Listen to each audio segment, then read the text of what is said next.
どうも、こうです。今回は、神奈川県逗子市の、シェア工房ウッドワークセンターの隣の公園で、傷んでしまって伐採されていた杉の木ですね。こちらが捨てられてしまうということでもったいなかったので、一つだけ丸太を分けていただきまして、こちらを器にしていこうと思います。このように傷んでしまっているところも多いので、なんとか使えるところをチェーンソーで木取りして、このような3つの、ブランクに木取りしました。この3つを器にしていこうと思います。丸太をもらった日は、チェーンソーで木取りしておしまいになってしまったので、これは翌日になります。梱包用のラップで包んで、保湿しています。ここで生木を使った木工旋盤について、ご存知ない方のために一応軽く説明をしておこうと思いますが、生木というのは、このように切ったばかりの、木や、乾燥しきっていない木材のことを指します。一般的に売られている木材というのは乾燥済みで、寸法が狂いにくいようになっているんですけども、生木は一般的には売っていないと思います。このように伐採したものを直接利用することになるわけですね。で、生木は、乾燥するときに歪んだり反ったりして割れたりしてしまうことがあります。じゃあ器にしたら困るじゃないかって話になるんですけども、薄く仕上げるとですね、器は歪んで、それでも器として用をなすような形になって、歪みを楽しむような形のこともできますし、あとは荒削りまでして、ちょっと厚めに切ってですね、その状態で乾燥させると、板を乾燥させるよりもずっと早く乾燥して、その乾燥した後にまた仕上げ削りを行うというトゥワイスターニング、2度削りですね。そういうやり方もできるようになります。そして生木を使う利点っていうのはまだいくつかありまして、一つはこう湿っていて柔らかいので、削りやすいというのがあります。もう一つは木材の有効利用の面なんですが、なぜこのような木材が捨てられてしまうかというと、先ほど言ったように乾燥剤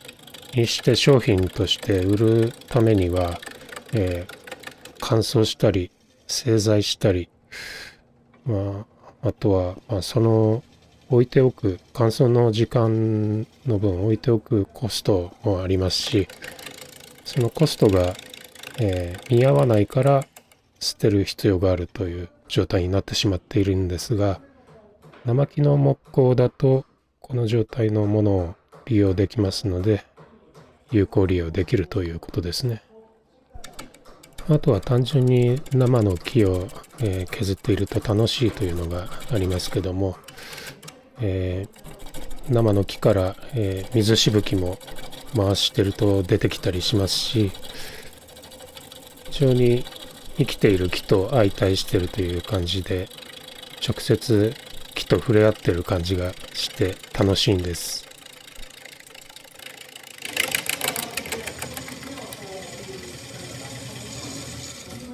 そうこうしてるうちに外側の荒削りもだいぶ進んできました。とりあえず樹皮がなくなるまで進める予定です。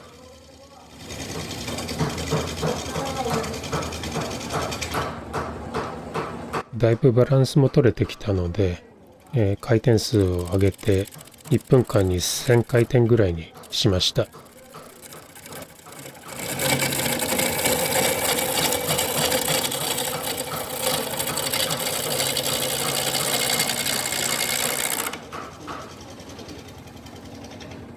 ちょっとこの時外周の速度が速すぎて、木くずが手に当たって痛かったです。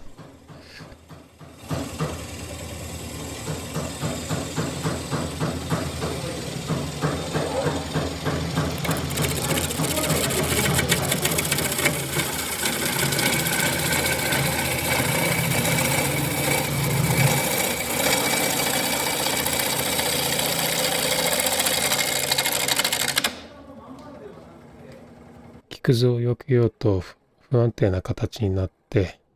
空を切るところでちょっと弾かれてしまいましたね。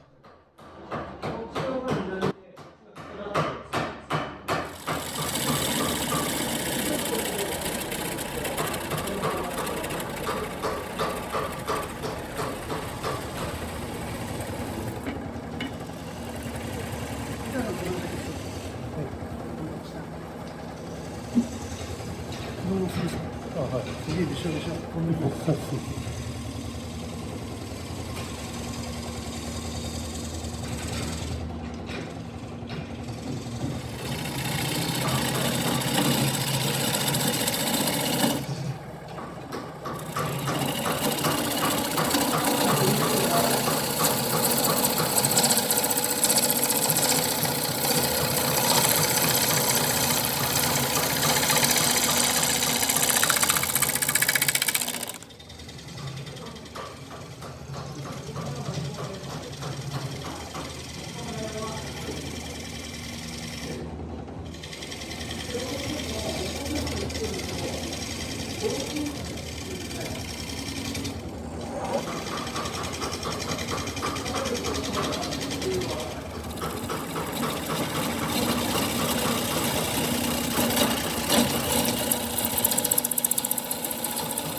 さすがに昨日切ったばっかりで水分たっぷりの状態で、さらに杉の木自体が柔らかいので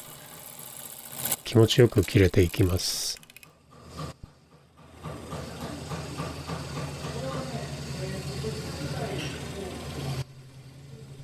もうちょっとでまっすぐなところがなくなるので、もう少し削ります。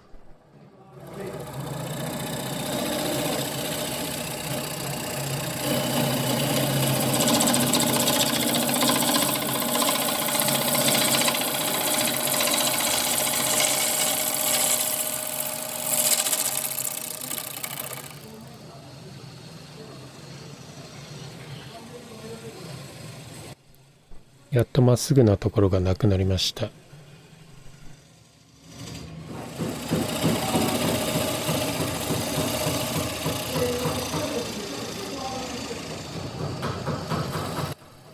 表面を整える仕上げ削りの、プッシュカットを行います。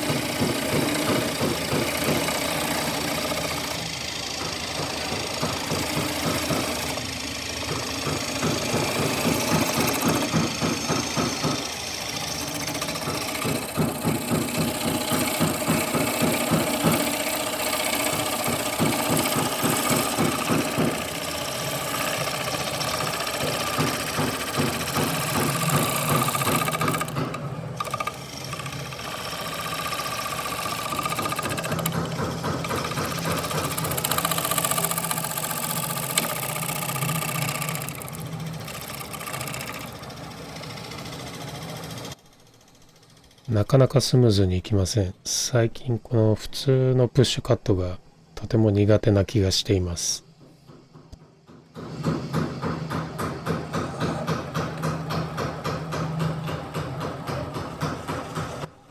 シアスクレーピングで、表面を整えていきます。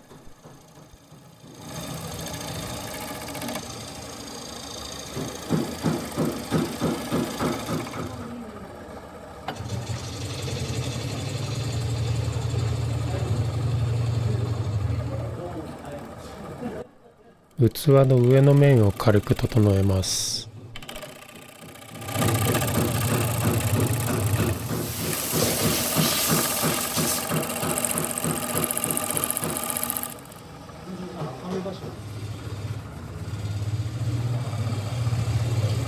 テノン、つかみしろを整えていきます。テノンの直径は11センチになってます。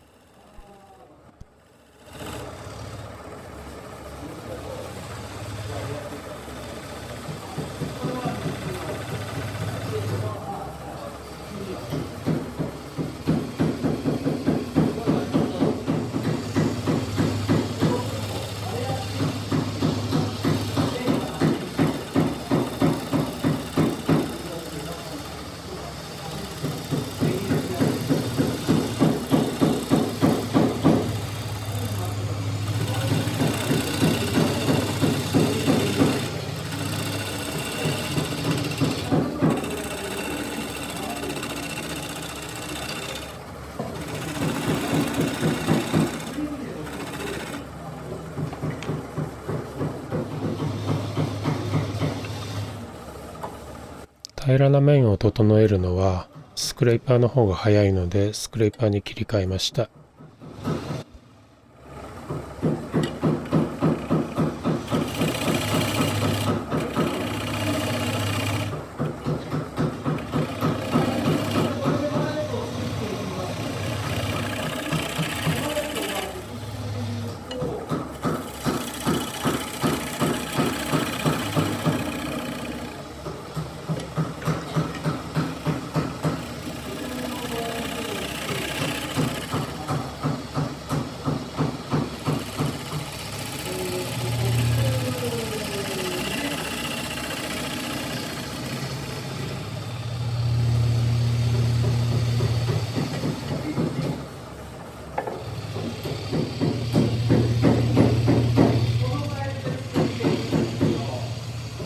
軽くへこんだ状態にします。とはいえ乾燥時に歪んでちゃんと座りが良くない状態になっちゃうので、今整えてもしょうがないんですが、一つ目の裏の削りはこれでおしまいです。湿っていてサンディングできないので、サンディングは乾燥後になります。二つ目の木の、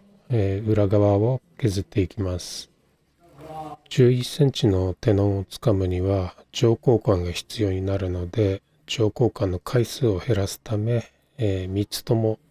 裏側を削ってから内側を削るようにする作戦です。だいぶここが傷んでます。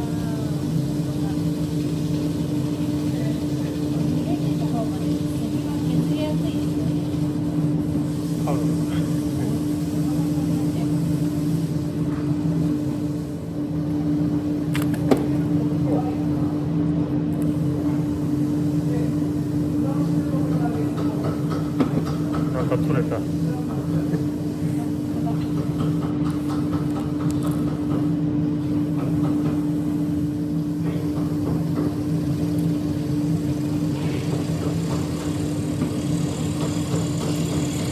この傷んだ部分がどこまで進んでいるか心配な感じではあります。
少しバランスが取れてきたので回転数を上げました。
スポンジ状のところがかなり広いので、高さは半分くらいになりそうですね。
ようやくスポンジ状のところがなくなりました。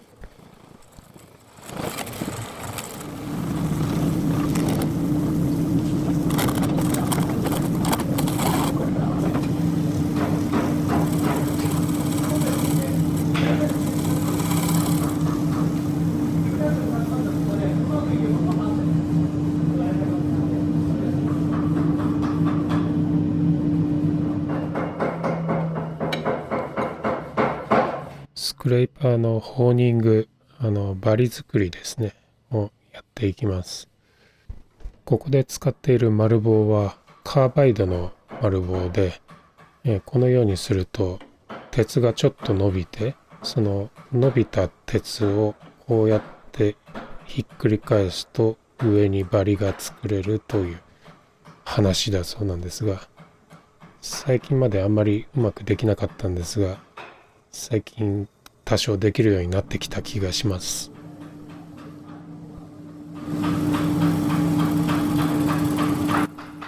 めちゃくちゃよく切れてます。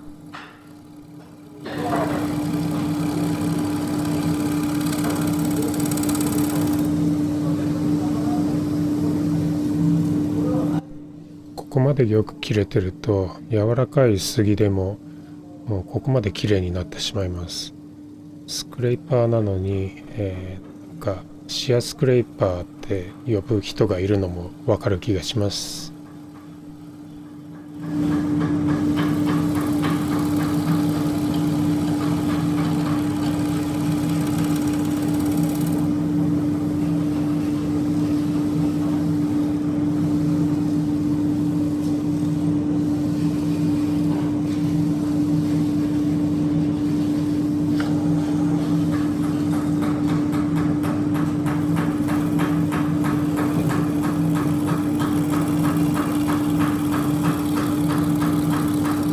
出てくる木くずの形がまず違いますね。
テナンを整えていきます。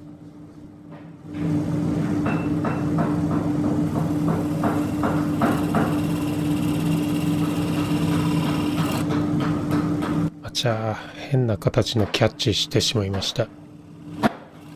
もう一回。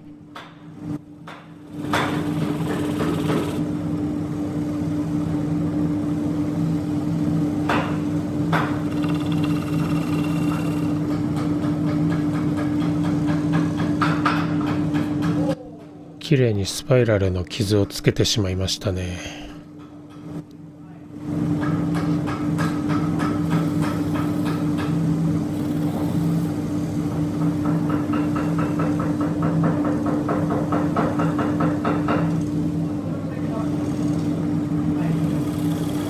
傷を消していきます。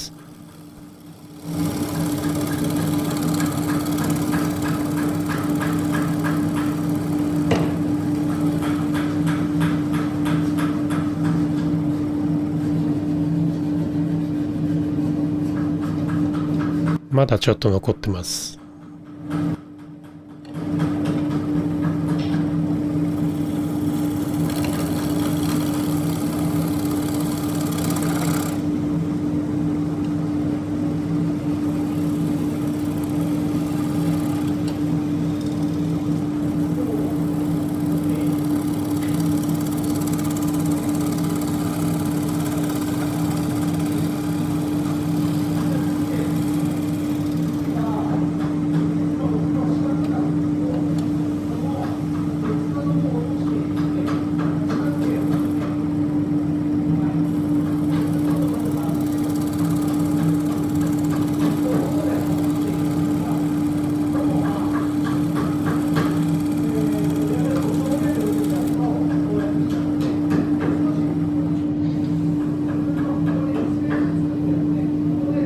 傷も消えて綺麗になりました。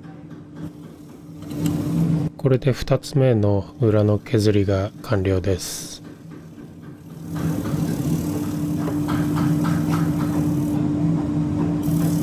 ちょっと細かい縮み木のようなものも見えますね。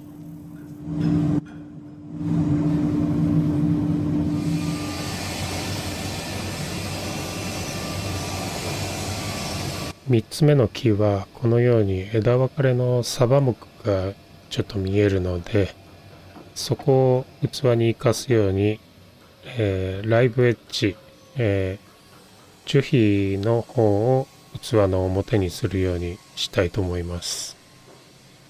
こちら側の樹皮側を表にするということで、この樹皮側に、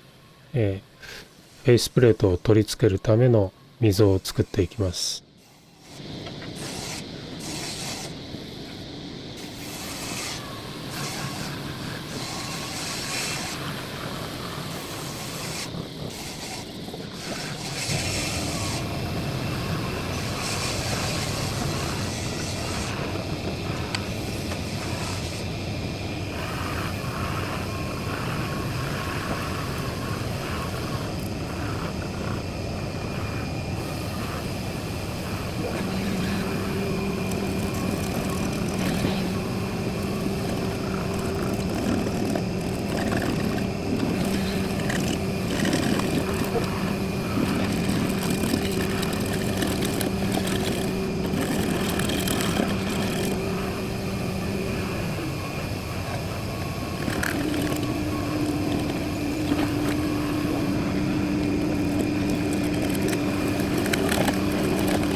このへこんだところにアリの巣があったようで、アリが冬眠していたのか出てきてしまいました。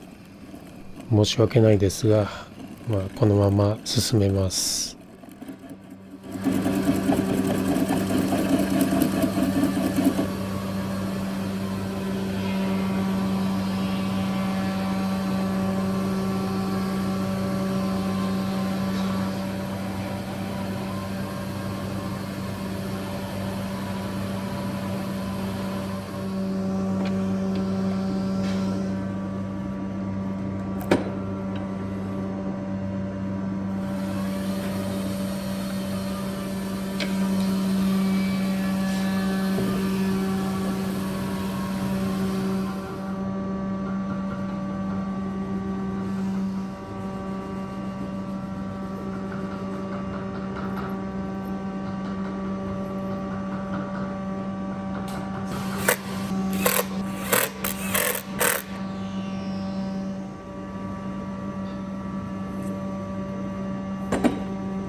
器のサイズに対してテノンの大きさがちょっと大きい感じだったので、装飾を入れるふりをしつつテノンのサイズが小さく見えるような形にしたいと思います。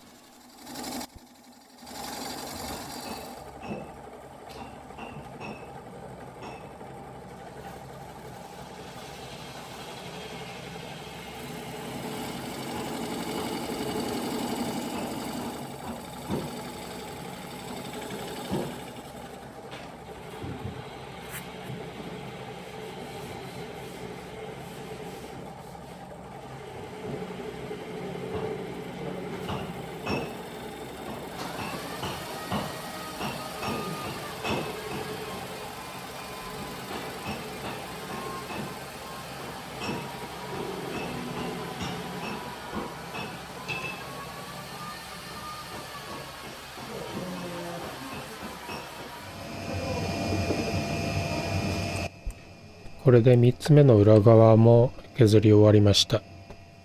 なんとか午前中に3つ裏側を削り終わったので、1日で3つとも仕上げられそうです。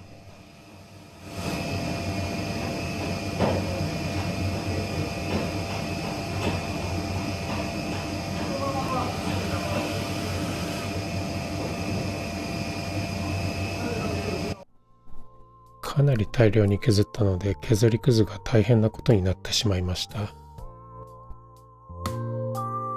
次の動画では器の内側を削って仕上げていきます。お楽しみに。